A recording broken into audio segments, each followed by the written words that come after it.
কিছু হবে না? সারা জীবন এই মাটির ঘরে থাকবো নাকি? ঘরটা কিছু করতে হবে না? মাসের মাস টাকা লে সর বোনকে দিয়ে দাও। চুপ করো সালমা। আমাকে তো চুপ করেই রাখবো। আজ 1 বছর ধরে চাকরি করে টাকাগুলো যে বোনের হাতে দিয়েছো, সেই টাকার কোনো হিসাব আছে? এই টাকাগুলো তোমার টাকা উড়ে দাও পুড়ে দাও আমি আর দেখবই না। টাকা তুমি তোমার বোন গেলি, আজকে চলে যাবো মায়ের বাড়ি। সালমা সালমা, তুই পাগল আছিস? এখন আমার এত টাকা দেওয়ার কি দরকার? তোর বউ আছে, সংসার আছে, ওই তো সব কিছু সামলাবে। এই থেকে টাকাগুলো আর হাতে দিস। আমার যদি কোনো কিছু দরকার হয় আমি সালমার সাথে চেয়ে নেবো। চাচা, টাকাগুলো সালমাকে দিগা। কিন্তু বোন, কোনো কিন্তু না, যা তো।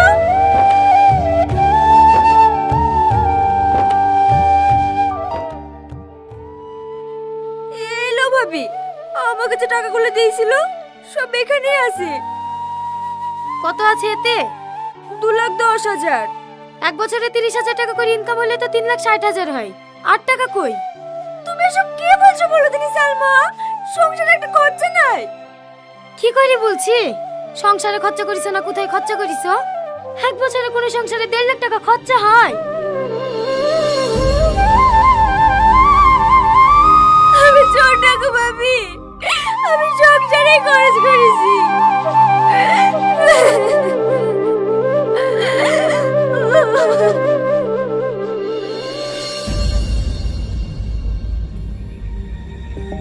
কি ঘুম ঘুমাইছে রে?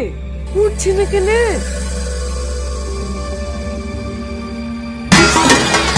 কে ওখানে?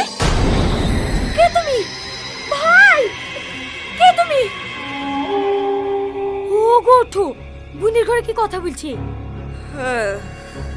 আজ রাতে আর বোনের ঘরে কে কথা বলবে? কি জানি, জানিনি। পিটা ছেলের গলা লাগলো। তুমি চলো তো।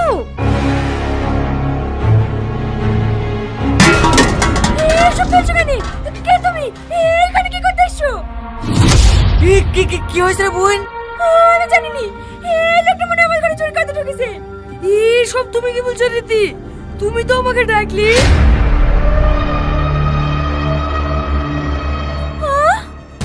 আমি তোকে ডেকেছি? হ্যাঁ, তুমি কোন ধরা পড়ে গেছো বলে আমাকে চোর সাজাইছো।